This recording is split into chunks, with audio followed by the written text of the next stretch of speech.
Subscribe करिए rising Uttar Pradesh को और दबाइए इस बेल आइकन को ताकि आप पाए यूपी की न्यूज अपने मोबाइल पर सबसे पहले।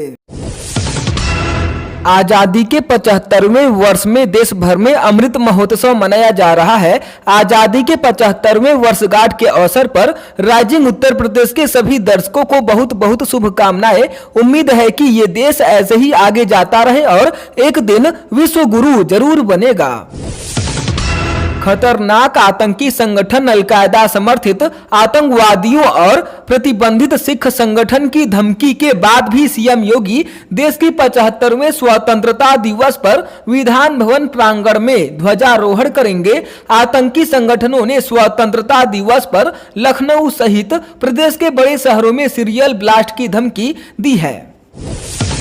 प्रदेश में कोरोना वायरस संक्रमण के खिलाफ चल रहे अभियान के कारण 75 में से 15 जिलों में अब एक भी एक्टिव केस नहीं है। बीते 24 घंटे में 42 नए संक्रमित मिले हैं, जबकि 64 लोगों को इस महामारी से छुटकारा मिल चुका है। अलीगढ़, अमेठी, बलिया, बहराइच, चित्रकूट, फर्रुखाबाद, हाथरस, फिरोजाबाद, हरदोई, कासगंज, कौशाम्बी, महोबा, सहारनपुर, शामली और सोनभद्र में अब कोरोना वायरस संक्रमण का एक भी एक्टिव केस नहीं है। श्री कृष्ण जन्माष्टमी पर्व को लेकर प्रशासन ने तैयारियां शुरू कर दी हैं। मथुरा वृंदावन विकास प्राधिकरण के सभागार में एक बैठक आयोजित की गई। ऊर्जा मंत्री श्रीकांत शर्मा की अध्यक्षता में आयोजित हुई बैठक में कोरोना वायरस नियमों के तहत भव्य जन्माष्टमी मनाने के निर्देश दिए गए।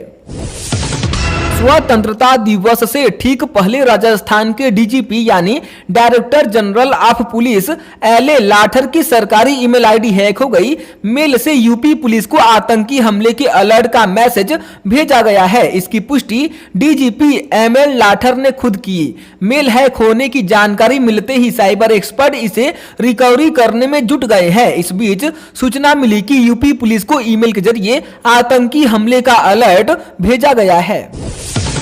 गोरखपुर में दीनदयाल उपाध्याय गोरखपुर विश्वविद्यालय की ओर से दिए जाने वाले 1 करोड़ रुपए की स्पोर्ट्स फेलोशिप को विश्वविद्यालय के विद्या परिषद, कार्य परिषद और वित्त समिति से स्वीकृत कराकर व्यवस्था की गई है। इस 1 करोड़ में से गुरु गोरक्षनाथ फेलोशिप भी दी जाएगी।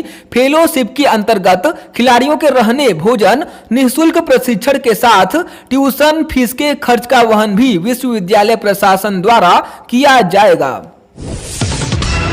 मरम्मत कार्य के चलते फाफामऊ गंगा पर बने चंद्रशेखर आजाद सेतु पर 1 माह के लिए यातायात पूरी तरह से प्रतिबंधित रहेगा। इस दौरान लखनऊ, प्रतापगढ़, फैजाबाद की ओर जाने वाले और वहां से आने वाले वाहनों के लिए रूट डायवर्जन व्यवस्था लागू होगी। व्यवस्था क्या होगी, इस बारे में ट्रैफिक पुलिस की ओर से पीडब्ल्यूडी को प्लान भेज दिया गया है। समाजवादी पार्टी के राष्ट्रीय अध्यक्ष व पूर्व मुख्यमंत्री अखिलेश यादव ने प्रदेश के प्रमुख व्यापारियों संघ बैठक की। इस दौरान अखिलेश यादव ने कहा कि समाजवादी पार्टी पूरी ईमानदारी से व्यापारियों का साथ निभाएगी। भाजपा सरकारी संपत्तियों को बेचकर देश को कंगाल बनाने में जुटी हुई है। चंद पूंजीपतियों के लाभ के लिए भाजपा देशवासियों को धोखा दे रही है। व्यापारियों की सुरक्षा और मान सम्मान सपा सरकार में ही सुरक्षित है। कांग्रेस के चुनावी घोषणा पत्र समिति के सदस्य व पूर्व केंद्रीय मंत्री सलमान खुर्शीद ने धर्मांतरण के आरोप में पिटाई का शिकार ई रिक्शा चालक से मुलाकात की। पीड़ित के घर पहुंचे खुर्शीद ने पूरा घटनाक्रम जाना। इसके बाद कहा कि धर्म के नाम पर गुंडागर्दी इंसानियत को शर्मसार करने वाली घटना है।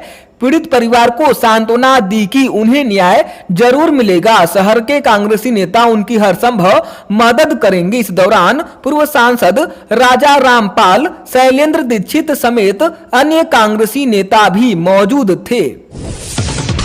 अयोध्या के रुदौली कोतवाली की पुलिस चौकी सूजागंज क्षेत्र में 2 बाइक में टक्कर हो गई। हादसे में एक बाइक सवार मजदूर की मौत हो गई, जबकि दूसरे को हल्की चोटें आई है। हादसे में मजदूर रमेश कुमार गंभीर रूप से घायल हो गया, जिसके बाद उसे गंभीर हालत में जिला अस्पताल भेजा गया, जहां उसकी मौत हो गई। बताया जा रहा है कि रमेश के सिर में गंभीर चोट लगने की वजह से उसकी मौत हुई है।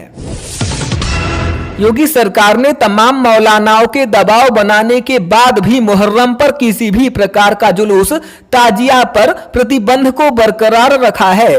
कोरोना वायरस संक्रमण के कारण सावन माह में कावड़ यात्रा पर रोक लगाने के बाद सरकार ने मुहर्रम पर जुलूस यानी ताजिया पर रोक लगा दी है, जिसको लेकर सरकार पर कई दिन से दबाव भी बनाया जा रहा था। सरकार ने इसको लेकर गाइडलाइन जारी कर दी है कि अब ताजिया बिल्कुल भी नहीं निकलेगा, लेकिन आप घर में ताजिया रख सकते हैं। पिछड़े और अति पिछड़ों को अपने पाले में लामबंद करने की विपक्षी दलों के प्रयासों को करारा झटका लग सकता है। अब पूरी संभावना है कि 2022 के विधानसभा चुनाव से पहले भाजपा की केंद्र और राज्य सरकार निषाद की उपजातियों सहित 17 अति पिछड़ी जातियों को अनुसूचित जाति में शामिल करने के प्रस्ताव को मंजूर कर दे। दिल्ली में भाजपा के राष्ट्रीय अध्यक्ष जेपी नड्डा और गृह मंत्री अमित शाह से मुलाकात में निषाद पार्टी के अध्यक्ष डॉक्टर संजय निषाद और उनके बेटे सांसद प्रवीण निषाद को यह आश्वासन मिल चुका है। स्वतंत्रता दिवस पर प्रदेश पुलिस के 86 पुलिस अधिकारियों व कर्मियों को वीरता, उत्कृष्ट सेवा तथा सराहनीय सेवा के लिए पदक देकर सम्मानित किया जाएगा। गृह मंत्रालय ने पुलिस पदक पाने वाले अधिकारियों व कर्मियों के नाम का ऐलान किया है। हालांकि इस बार प्रदेश के किसी पुलिस कर्मी को वीरता के लिए राष्ट्रपति का पुलिस पदक हासिल नहीं हो सका। वहीं वीरता के लिए पुलिस पदक यानी गैलेंट्री पाने वालों में प्रदेश के 9 जाबांज पुलिस अधिकारियों व कर्मियों के नाम शामिल हैं। मेरठपुर, मुजफ्फरनगर व बाराबंकी में अलग अलग हुई 3 पुलिस मुठभेड़ में कुख्यात अपराधियों को ढेर करने की घटनाओं में शामिल पुलिस अधिकारियों व कर्मियों को पुलिस मेडल फॉर गैलेंट्री देने का ऐलान किया गया। वृंदावन के छठीकरा स्थित मंदिर में गिरिराज सिंह ने कहा, श्री राम व श्री कृष्ण के जन्म स्थान को लेकर अदालत जाने की जरूरत ही नहीं है। हमारे सनातन धर्म में यह हमेशा से प्रमाणित स्थान है, इन्हें हमसे कोई नहीं छीन सकता। व्यावसायिक शिक्षा के साथ कौशल विकास को बढ़ावा देने के लिए सूबे के 3 लाख युवाओं को 6 माह में हुनरमंद बनाया जाएगा। सरकार की पहल से युवाओं को रोजगार के अवसर मिलेंगे, उनकी आय बढ़ेगी और प्रदेश में विकास की गति तेज होगी। Health sector, oxygen plant operator उद्योगों में व्यावहारिक प्रशिक्षण युवाओं को देने की शुरुआत हो गई है। भारतीय पुलिस सेवा यानी आईपीएस के पूर्व अधिकारी अमिताभ ठाकुर ने कहा कि वह प्रदेश में होने वाले विधानसभा चुनाव में मुख्यमंत्री योगी के खिलाफ खड़े होंगे। उत्तर प्रदेश काडर के आईपीएस अधिकारी ठाकुर को समय पूर्व सेवानिवृत्त कर दिया गया था। बसपा के राष्ट्रीय महासचिव व राज्यसभा सांसद सतीश चंद्र मिश्र ने हाथरस के सासनी में ब्राह्मण और दलितों के एकजुट होने का आह्वान किया। उन्होंने आगरा अलीगढ़ मार्ग पर राधे गार्डन में बहुजन समाज पार्टी के प्रबुद्ध सम्मेलन को संबोधित किया। सम्मेलन को संबोधित करते हुए बतौर मुख्य अतिथि राज्यसभा सांसद सतीश चंद्र मिश्र ने भाजपा सरकार पर हमला बोला। कहा कि राम मंदिर के नाम पर भाजपा ने चंदा करके पार्टी के लिए पैसा इकट्ठा किया है। रोजगार के नाम पर युवाओं को मूर्ख बनाया जा रहा है। तमाम सरकारी नौकरी को प्राइवेट लिमिटेड में बेचने का काम किया है। मुरादाबाद में अगवा किशोरी की बरामदगी की मांग को लेकर चल रहे परिवार के धरने में शामिल होकर समर्थन देना पूर्व इंटरनेशनल शूटर और किसान नेत्री पूनम पंडित और सपा जिलाध्यक्ष डीपी यादव समेत अन्य नेताओं को भारी पड़ गया। सिविल लाइंस पुलिस ने सभी के खिलाफ महामारी अधिनियम समेत अन्य धाराओं में केस दर्ज किया है। मुकदमे में 28 को नामजद किया गया है, जबकि 25 अज्ञात आरोपी हैं। उत्तर प्रदेश विशेष अधीनस्थ शिक्षा सेवा के तहत राजकीय इंटर कॉलेजों को गणित विषय के 26 नए प्रवक्ता मिल गए हैं। उत्तर प्रदेश लोक सेवा आयोग यूपीपीएससी ने प्रवक्ता गणित के पदों पर सीधी भर्ती का अंतिम चयन रिजल्ट जारी कर दिया है। इनमें 16 पद अनारक्षित, 8 पद अन्य पिछड़ा वर्ग, 1 पद अनुसूचित जाति और 1 पद अनुसूचित जनजाति के लिए आरक्षित है।